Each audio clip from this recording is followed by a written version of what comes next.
Good afternoon, children. Another weekend, another story.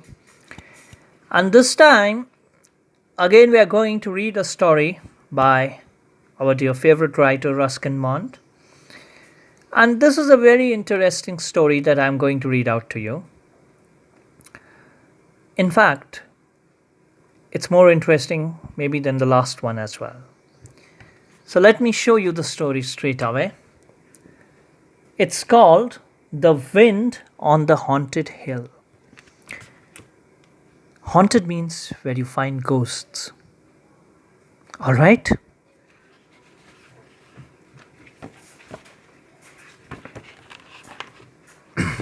Woo! Woo! Woo! Cried the wind as it swept down the Himalayan snows. It hurried over the hills and passes, and hummed and moaned through the tall pines and deodars. On Haunted Hill, there was little to stop the wind, only a few stunted trees and bushes, and the ruins of what had once been a small settlement.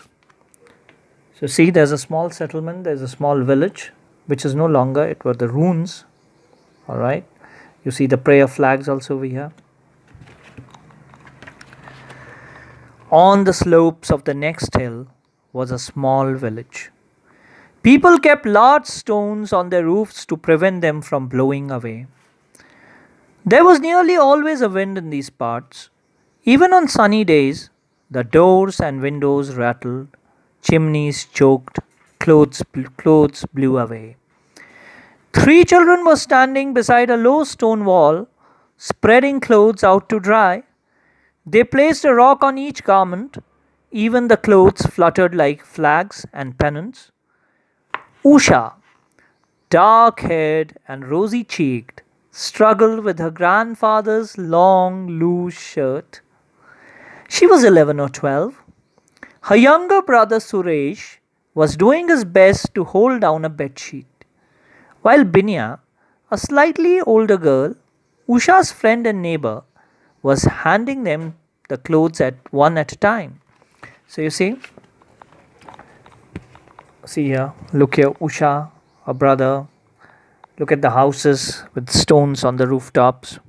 All right, so it was a very windy village.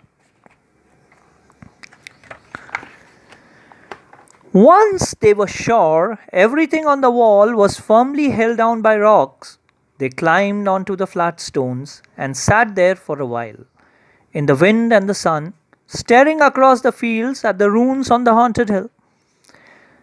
I must go to the bazaar today, said Usha. I wish I could come too, said Binya, but I have to help with the cows and housework. Mother isn't well. I can come, said Suresh. He was always ready to visit the Landor Bazaar, which was 3 miles away on the other side of Haunted Hill. No, you can't, said Usha.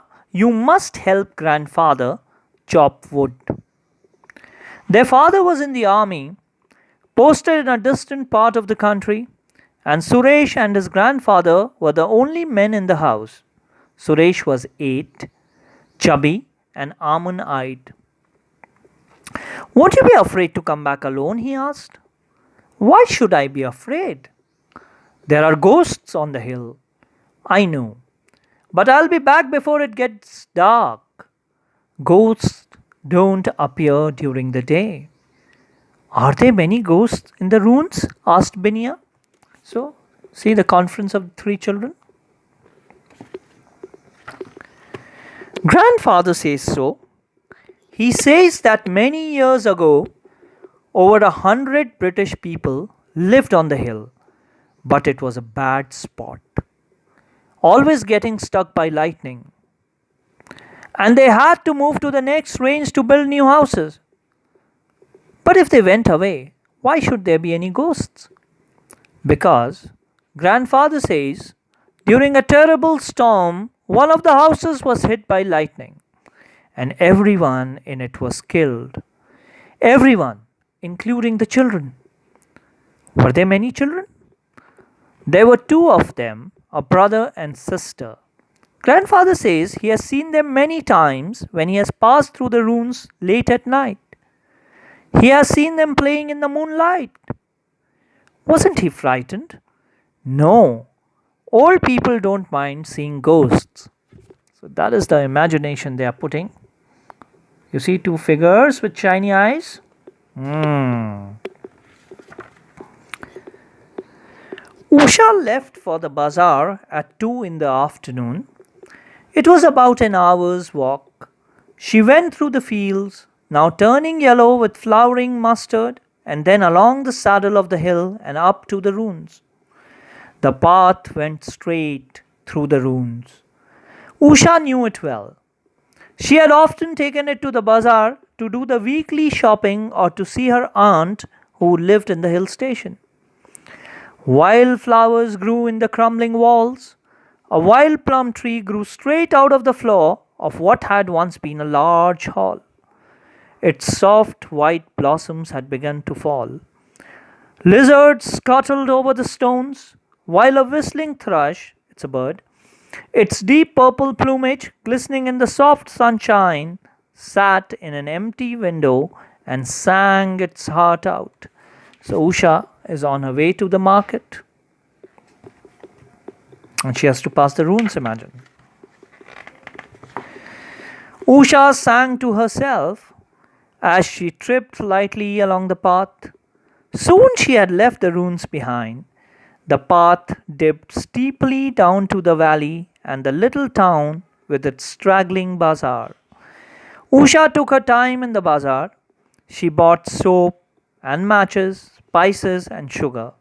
None of these things could be had in the village where there was no shop. A new pipe stem for her grandfather's hookah and an exercise book for Suresh to do his sums in.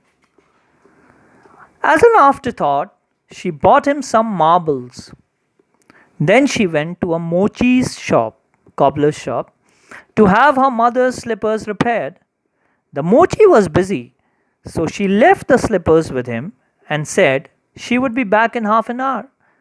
She had 2 rupees of her own saved up, and she used the money to buy herself a necklace of amber colored beads from the old Tibetan lady who sold charms and trinkets from a tiny shop at the end of the bazaar. You see? There she met her aunt Lakshmi, who took her home for tea. Usha spent an hour in Aunt Lakshmi's little flat above the shops, listening to her talk about the ache in her left shoulder and the stiffness in her joints. She drank 2 cups of hot, sweet tea, and when she looked out of the window, she saw that dark clouds had gathered over the mountains. Usha ran to the cobbler's and collected her mother's slippers. The shopping bag was full. She slung it over her shoulder and set out for the village. So she's seeing outside it's getting dark. Strangely, the wind had dropped. The trees were still, not a leaf moved. The crickets were silent in the grass. The crows flew around in circles and then settled down for the night in an oak tree. See, before there's a storm, the birds all fly in circles. You see in the picture? I must get home before dark, said Usha to herself as she hurried along the path. But already the sky was darkening. The clouds, black and threatening, loomed over Haunted Hill. This was March, the season for storms. A deep rumble echoed over the hills, and Usha felt the first heavy drop of rain hit her cheek. She had no umbrella with her. The weather had seemed fine just a few hours ago. Now all she could do was tie an old scarf over her head and pull her shawl tight across her shoulders. Holding the shopping bag close to her body, she quickened her pace. She was almost running. But the raindrops were coming down faster now, big, heavy pellets of rain. A sudden flash of lightning lit up the hill. The ruins stood out in clear relief. Then all was dark again. Night had fallen. I won't get home before the storm breaks, thought Usha. I'll have to shelter in the ruins. She could only see a few feet ahead, but she knew the path well and began to run. Suddenly, the wind sprang up again and sent the rain lashing against her face. It was a cold, stinging spray.